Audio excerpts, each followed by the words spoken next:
উফ, এই ম্যাগি রেসিপির জন্য আমার না মাথাটা জাস্ট খারাপ হয়ে গেছে। আমার পাড়ার এক বৌদি আমার ইউটিউব চ্যানেলটাকে সাবস্ক্রাইব করে রেখেছে। আর সে একবার দেখেছে যে আমি আমার এই ম্যাগির ইন্ট্রো ভিডিওটা কিছুটা শেয়ার করেছি ইউটিউবে। সেই ভিডিও দেখার পর থেকে প্রায় 100 বার আমাকে জিজ্ঞাসা করে ফেলেছে আমি ম্যাগির ফুল রেসিপি কবে আপলোড করছি। কারণ সে তো ভিডিওটা আর একা দেখেনি, সঙ্গে তার ছোট্ট ছেলেও এই ভিডিওটা দেখে নিয়েছে। আর সে নাকি এখন স্কুলে যাওয়ার সময় রোজ বায়না করছে, মা তুমি প্লিজ আমাকে পিমনির মতো করে ম্যাগি বানিয়ে দাও। আমার সময়ের অভাবে আমি তো ফুল ভিডিও আপলোড করতে পারছি না, আর রোজই সে বায়না করে কাঁদতে কাঁদতে স্কুলে যাচ্ছে। হঠাৎ গতকাল সন্ধেবেলা বৌদি আমার বাড়ি এসে বলে, প্লিজ তুমি ভিডিওটা আপলোড করো, আমার ছেলে বলেছে তোমার মতো করে ম্যাগি বানিয়ে না দিলে ও আর কাল থেকে স্কুলে যাবে না। এই কথা শুনে আমি আর চুপ করে থাকি কি করে বলো তো?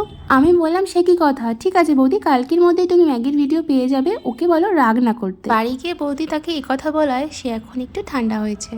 আর হ্যাঁ, তোমরাও চাইলে কিন্তু এই রেসিপিটা এবার ট্রাই করতে পারো।